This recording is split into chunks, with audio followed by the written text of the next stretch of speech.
I think I got ripped off or scammed. Let me talk to you about what happened. But first, let's get the log splitter ready, get everything going. It gets dark so early when we get this stuff.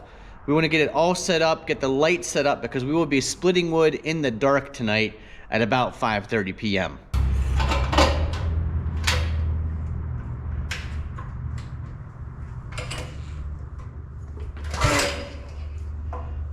Parked too close to the pontoon boat.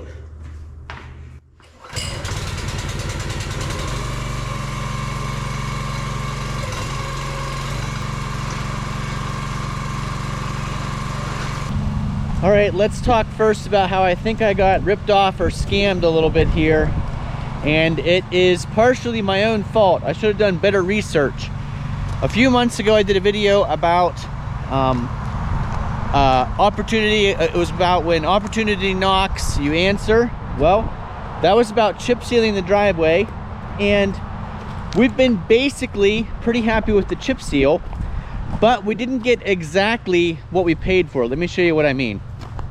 So we're walking out the driveway here, and you can see ahead of me the tar and chip or chip sealed section. There's a lot of things we really like about that chip seal section of the driveway. It is pretty smooth, and it is a lot better than the number 3 gravel we were used to. But the contractor did not hold up their end of the bargain. Let me talk to you about what that means. So when they showed up, they said that they would use the base, they would keep it as wide as the base.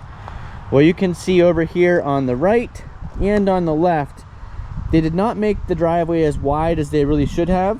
This is all good solid base over here, and they should have probably made it a full 9.5, 10 feet wide where all that base is. As it is, when I've got the trailer behind me for the pontoon boat, or even the enclosed trailer, those tires are sometimes off the sides. And what's going to happen over time is the sides are going to break down. And you can also see another problem. They didn't actually take all of the bigger stuff out first. You can see where they did spray the tar, they put the chips down, but they didn't get the chips all the way out here. They didn't put the tar all the way out to the edge of the base. So that was something I was a little bit disappointed with, but I figured not a huge deal, I can live with it. It is wide enough for our truck and our car, and that was the key point. But let me show you something else.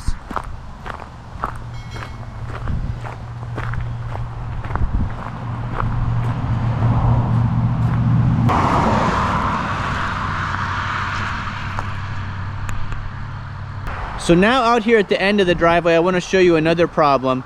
They had said they were going to take care of that pothole, which they kind of did, but let me show you where we're at and what they forgot to do. So here at the right hand side, they ran the taper out a little ways, but not quite as far as they should have. You can see the mail carrier is still tearing that up, and it's actually tearing further and further in because it wasn't sealed far enough out there. They also don't have enough tar here, so this is all loose gravel now, and that's not going to hold up over time. But the kind of the big disappointment is they had said they were going to do this whole apron into the mailbox, and you can see they didn't do any of that. So we're having the same problem here. Car drives from the gravel onto this edge. It's breaking down the edge of the tar and chip. So the end of the driveway here is definitely not going to hold up for 5 to 10 years. You can see sections right here. We're going around the turn. It's not quite going to hold up. You can see we're down to the big rocks already with the tar on them.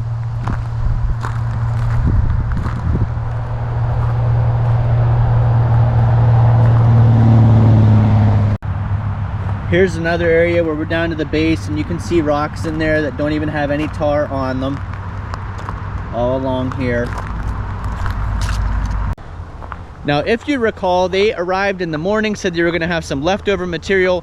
They could do our driveway for cheap, and it was a decent deal. It wasn't, now that I've done a little bit more research, it wasn't quite the amazing deal that I had thought previously, but it still was I would say a fair deal if they had done a good job and if they had done what they said they were going to do, which they did not. The other thing that they said was that they would come back and do this area in front of the garage for $750. So the plan was So the plan was they would do all this area in front of the garage doors, all the way back to the end of the sidewalk, and make it so that the ground sloped over to, there is actually a ditch over here, sloped over to that buried pipe, and then the same thing on the right hand side for $750. So only a few days after the chip seal was done, I made contact. There's a son, his name is Jamie, and then the father. I made contact with the father and said, hey, you forgot to do the apron in front of the mailboxes. He said, oh yeah, I forgot to do that. Next time we're in the area, we'll take care of it. I waited a couple weeks, didn't hear anything from him. Tried to call him back, and it went straight to voicemail every single time. Any time of the day, straight to voicemail. Left him a couple voicemails, but I also had his son Jamie's number, so I started calling Jamie or texting Jamie, and Jamie's like, oh yeah, if my dad says we'll take care of it, we'll take care of it. We just forgot to do it while we were there. Waited another couple weeks, called Jamie back and said, hey, still haven't heard anything from you guys. It's starting to get colder out. When do you plan on doing the apron? He's like, well, let me check the schedule. I'll get back to you. Never heard from him. Texted him a couple times. Tried calling the dad's number again. Guess what? Number disconnected. Then I start to get a little bit worried. I start doing some Google searches, which I should have done in the beginning, and I discovered that I'm not sure they are a legitimate chip seal business. I'm not saying they didn't do a decent job on the driveway. I definitely don't think it's going to hold up for 5 years, but a lot of research is showing that they're kind of one of these maybe fly-by-night companies that come in, do a couple jobs, as much as they can for the summer, and then they're gone, because now I can't get in touch with the son. The dad's number's been disconnected, so I'm not exactly sure what I'll do about the end of that driveway. It's definitely something that in the contract we paid to have them do, include that end of the driveway, and they definitely did not do that, so I'd say that's breach of contract.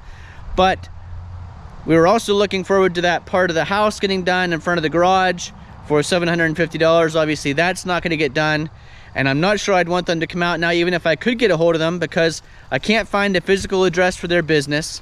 I can't get in touch with the father. His phone's now disconnected, no longer in service, and the son is either dodging my calls or his phone is not far from being disconnected. So I made that video. It was an interesting video on how the chip seal process worked, but I'm going to update the start of that description for that video and say not to use the people I mentioned in that video.